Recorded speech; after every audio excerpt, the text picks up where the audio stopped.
আমি ফেসবুকে একজন হুজুরকে বলতে শুনেছি খাসি খাওয়া নাকি হারাম। শোনার পর থেকে আমার মনের মাঝে সন্দেহ ঢুকে গেছে। এরপর ইসলাম কি বলেন? কসাইকে কোরবানির মাংস থেকে পারিশ্রমিক দেওয়ার রেওয়াজ আছে, আবার অনেক জায়গায় চামড়া বিক্রির টাকা থেকে জবাই করা হুজুরের পারিশ্রমিক দেওয়া হয়। এই কাজগুলো কতটুকু শরীয়ত সম্মত? কোরবানির মাংস থেকে আত্মীয়ের ভাগ প্রতিবেশী গরিবকে দেওয়া যাবে কিনা? নামাজে সিজদা দেওয়ার সময় ছোট বাচ্চা যায় নামাজে বসে থাকে, তখন সোজা সিজদা না দিয়ে ডান দিকে সিজদা দিতে হবে নাকি নামাজের অবস্থা সরিয়ে সোজা সিজদা দিতে হবে? ঋণগ্রস্ত থাকলে কি কোরবানি করা যাবে? অজুতে কয়বার মাথা মাসা করতে হয়, 3 বার নাকি 1 বার?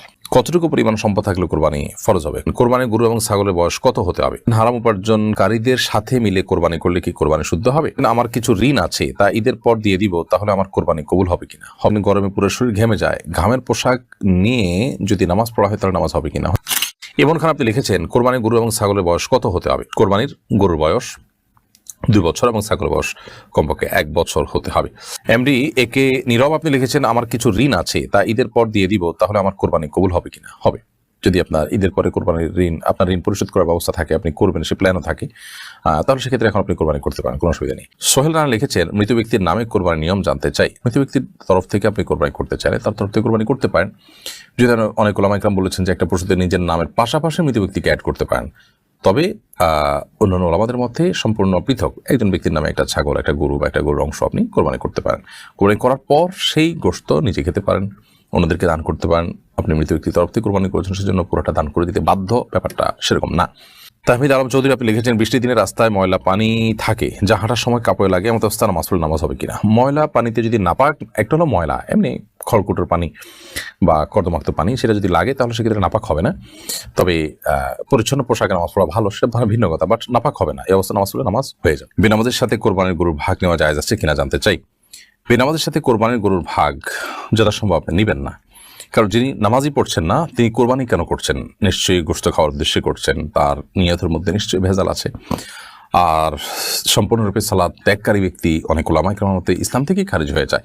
সব মিলিয়ে একজন বেনামাজের সাথে কোরবানি দেওয়ার কোনো অবস্থাতেই উচিত নয়, জায়েজ নয়।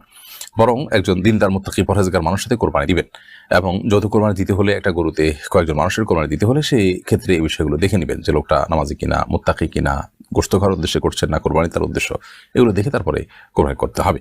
মোহাম্মদ ইমাম হুসাইন আপনি লিখেছেন, ঋণগ্রস্ত থাকলে কি কোরবানি করা যাবে?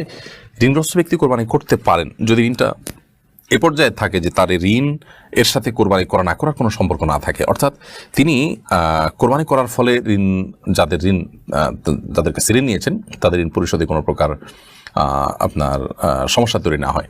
অনেক ঋণ আছে যেগুলো তিনি নির্দিষ্ট সময় নিয়েছেন, সে সময় এখনও আছে, তিনি দিবেন, এর মধ্যে তিনি ঋণ করে কোরবানি করছেন, অথবা ঋণ করে কোরবানি করেছেন, এদিকে তার ঋণ পরিশোধ করার সুযোগ আছে, সেই হিসাবে তিনি ঋণ করেছেন, তো এটা জায়েজ আছে, কোনো অসুবিধা নেই। এমডি আকরাম হোসেন লিখেছেন, শুনে থাকি যে স্বামী স্ত্রী পরস্পর 4 মাসে বেশি দূরে থাকা যায় না, এটা কতটুকু সত্যি? যারা প্রবাসে বছরের পর বছর থাকে তাদের ক্ষেত্রে বিধান কি? 4 মাসের বেশি দূরে থাকা যায় না মানে হলো স্ত্রীর হক আদায় করা উচিত, 4 মাসের বেশি দূরে থাকা উচিত নয়। কিন্তু যদি স্বামী স্ত্রী দুজনকে নিয়ন্ত্রণ করতে পারেন, কোনো গুনাহে লিপ্ত হন, তাহলে সেক্ষেত্রে 4 মাসের বেশিও যদি দূরত্বে থাকে সেটা জায়েজ আছে। যারা প্রবাসে আছেন তারা যদি স্বামী থেকে স্ত্রী থেকে স্বামী একজন অন্যজন থেকে দূরে থাকার কারণে তাদের কোনো গুনাহে লিপ্ত হওয়ার আশঙ্কা না থাকে, নিজেকে নিয়ন্ত্রণ করতে পারেন, তাহলে সেক্ষেত্রে তারা দীর্ঘমেয়াদে কয়েক বছরও একজন অন্যজন থেকে দূরে থাকলে তাদের বৈবাহিক সম্পর্কের কোনো অসুবিধা হবে না। তবে ইসলাম এটাকে প্রশংসনীয় কাজ হিসাবে অবশ্যই মনে করে না, কারণ স্বামী স্ত্রী পাশাপাশি থাকবেন সেটাই ইসলাম চায়। নবী করিম সাল্লাল্লাহু আলাইহি ওয়াসাল্লাম জেহাদের ময়দানে পর্যন্ত, সফরে পর্যন্ত স্ত্রীকে সাথে নিয়ে যেতেন, অতএব সেই চেষ্টা একজন ইমানদারের কিন্তু থাকতে হবে। অপর্ণা আপনি লিখেছেন, অজুতে কয়বার মাথা মাসা করতে হয়, 3 বার নাকি 1 বার? 1 বার মাথা মাসা করতে হয়, পুরো মাথা 1 বার মাসা করলেই হবে, 3 বার নয়। হাত মুখ এগুলো পাও 3 বার করে ধুইতে হবে, কিন্তু মাথা মাসাটা 1 বার করলেই চলবে।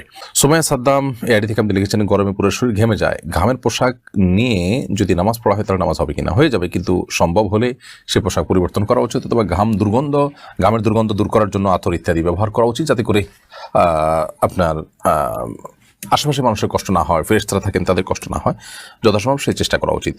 ফাইয়াজ হোসেন আপনি লিখেছেন, হারাম উপার্জনকারীদের সাথে মিলে কোরবানি করলে কি কোরবানি শুদ্ধ হবে? কোরবানি অবশ্যই, যদি আপনি যৌথভাবে কোরবানি করেন তো অবশ্যই হালাল উপার্জনকারীর সাথে কোরবানি করা উচিত।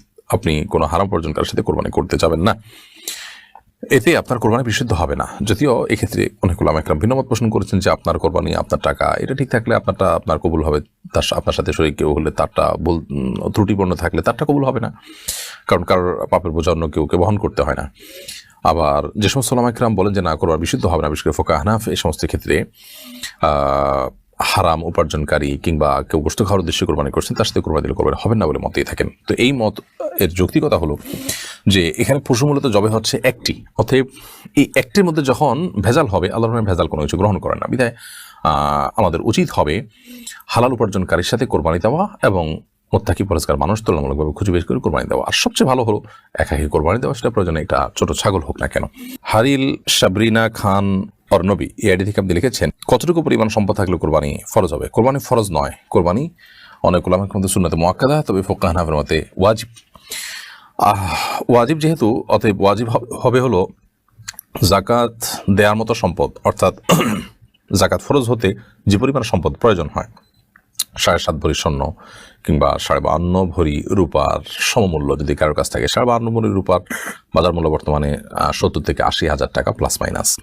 এই টাকা যদি কারোর কাছে কোরবানির মৌসুমে থাকে তার উপর জন্য কোরবানি করা ওয়াজিব, ঋণ মুক্ত যদি থাকে এই টাকা। তাহারাত তার নিয়ে আপনি লিখেছেন, নামাজে সিজদা দেওয়ার সময় ছোট বাচ্চা যায় নামাজে বসে থাকে, তখন সোজা সিজদা না দিয়ে ডান দিকে সিজদা দিতে হবে নাকি নামাজের অবস্থা সরিয়ে সোজা সিজদা দিতে হবে? বাচ্চা যদি একেবারে বরাবর সামনে থাকে তো আপনি একটু সরে গিয়ে ডানে কিংবা বামে সরে গিয়ে সিজদা করতে পারেন, কোনো অসুবিধা নেই, বা হালকা বাঁকা হয়ে সিজদা করলেও অসুবিধা নেই, নামাজ হয়ে যাবে। সিগমা জাহান লিখেছেন, কোরবানির মাংস থেকে আত্মীয়ের ভাগ প্রতিবেশী গরিবকে দেওয়া যাবে কিনা? দেওয়া যাবে। আত্মীয়ের ভাগ আত্মীয়কেই দিতে হবে, আত্মীয়ের ভাগ বলতে কোনো কথা নেই, আপনি গরিব দুঃখীকে দিবেন, আত্মীয় স্বজন পাড়া প্রতিবেশী সবাইকে মিলে দিবেন। অতএব এখানে প্রতিবেশী আত্মীয় সবার জন্য একই ভাগ, অতএব আত্মীয়কে না দিয়ে প্রতিবেশীকে বেশি দিলেন বা প্রতিবেশীকে না দিয়ে আত্মীয়কে বেশি দিলেন, কোনো অসুবিধা নেই কারণে। এমনি মোশাররফ আপনি লিখেছেন, আমি ফেসবুকে একজন হুজুরকে বলতে শুনেছি খাসি খাওয়া নাকি হারাম। শোনার পর থেকে আমার মনের মাঝে সন্দেহ ঢুকে গেছে, পরে ইসলাম কি বলে? না, খাসি খাওয়া হারাম এমন কোনো কথা নেই, যদি কেউ বলে থাকেন তিনি ভুল বলেছেন।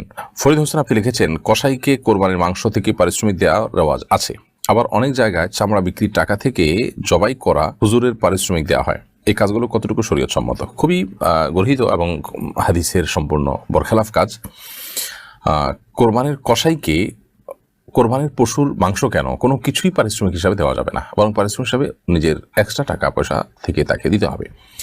আপনি যদি কোরবানির পশুকে, যিনি যে কসাই বানিয়েছেন, গোশত প্রস্তুত করেছেন, তাকে যদি পশুর গোশত, হাড্ডি, মাথা, কলিজা, লেজ ইত্যাদি দেন পারিশ্রমিক হিসাবে, তাহলে সেক্ষেত্রে কেমন যেন কোরবানির এই গোশতটাকে আপনি বিক্রি করলেন।